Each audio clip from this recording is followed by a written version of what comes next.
ಬೆಳಗಾವಿ ಜಿಲ್ಲೆಯ ಸವದತ್ತಿ ತಾಲೂಕಿನ ಕಾಗದಾಳ ಗ್ರಾಮದಲ್ಲಿ ಕಾನೂನು ಅರಿವು ಕಾರ್ಯಕ್ರಮ.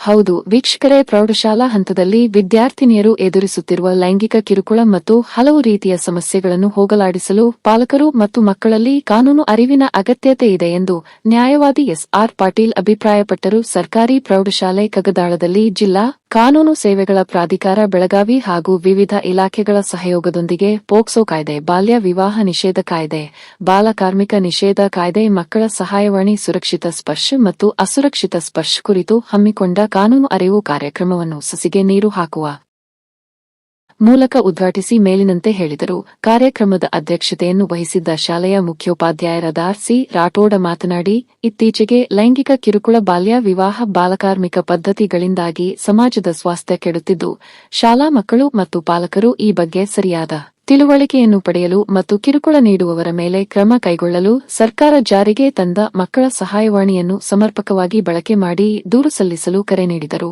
ಪಾಲಕರು ಸಹ ಸಣ್ಣ ವಯಸ್ಸಿನಲ್ಲಿ ಬಾಲ್ಯ ವಿವಾಹದಂತ ಕೆಲಸಕ್ಕೆ ಕೈಹಾಕದಿರಲು ಮತ್ತು ಇಂತಹ ಸಮಸ್ಯೆಗಳ ನಿವಾರಣೆಗೆ ಸ್ಥಳೀಯ ಜನಪ್ರತಿನಿಧಿಗಳ ಮತ್ತು ಸಾರ್ವಜನಿಕರ ಸಹಕಾರದ ಅಗತ್ಯತೆ ಇದೆ ಎಂದು ತಿಳಿಸಿದರು. ಶಿಕ್ಷಕರಾದ ಜೆ.ಕೆ. ಪಾಟೀಲ್ ರವರು ಬಾಲ್ಯ ವಿವಾಹ ನಿಷೇಧ ಕಾಯ್ದೆ ಬಗ್ಗೆ, ಬಿ.ಜಿ. ಪಾಟೀಲ್ ರವರು ಬಾಲ ಕಾರ್ಮಿಕ ನಿಷೇಧ ಕಾಯ್ದೆ ಬಗ್ಗೆ, ಎಚ್.ಎನ್. ಯಡ್ರಾವಿ ಪೋಕ್ಸೋ ಕಾಯ್ದೆ ಬಗ್ಗೆ, ಬಿ.ಎಚ್. ನದಾಫ್ ಮಕ್ಕಳ ಸಹಾಯವಾಣಿ ಬಗ್ಗೆ, ಡಿ.ಬಿ. ಕುಡ್ಲಿ ಸುರಕ್ಷಿತ ಮತ್ತು ಅಸುರಕ್ಷಿತ ಸ್ಪರ್ಶದ ಬಗ್ಗೆ ವಿವರವಾದ ಮಾಹಿತಿಯನ್ನು ನೀಡಿದರು. ನಂತರ ಮಕ್ಕಳೊಂದಿಗೆ ಸಂವಾದ ಕಾರ್ಯಕ್ರಮವನ್ನು ಜರುಗಿಸಲಾಯಿತು. ಕಾರ್ಯಕ್ರಮದಲ್ಲಿ ಮುಖ್ಯ ಅತಿಥಿಗಳಾಗಿ ಎಸ್ಡಿಎಂಸಿ ಉಪಾಧ್ಯಕ್ಷರಾದ ಮಾಯಪ್ಪ ರಾಜೋತೆನ್ನವರ ಮಹಿಳಾ ಮತ್ತು ಮಕ್ಕಳ ಕಲ್ಯಾಣ ಇಲಾಖೆಯ ಮೇಲ್ವಿಚಾರಕಿಯರಾದ ಆರ್.ಸಿ. ರಾಮದುರ್ಗ ಹಾಗೂ ಅಂಗನವಾಡಿ ಕಾರ್ಯಕರ್ತೆಯರು, ಪಾಲಕರು ಉಪಸ್ಥಿತರಿದ್ದರು. ಶಿಕ್ಷಕರಾದ ಎಸ್.ವಿ. ಶೆಟ್ಟರ್ ಸ್ವಾಗತಿಸಿದರು. ಡಿ.ಬಿ. ಕುಡ್ಲಿ ಕಾರ್ಯಕ್ರಮ ನಿರೂಪಿಸಿದರು. ಬಸವರಾಜ್ ಜೊತೆನ್ನವರ ವಂದಿಸಿದರು.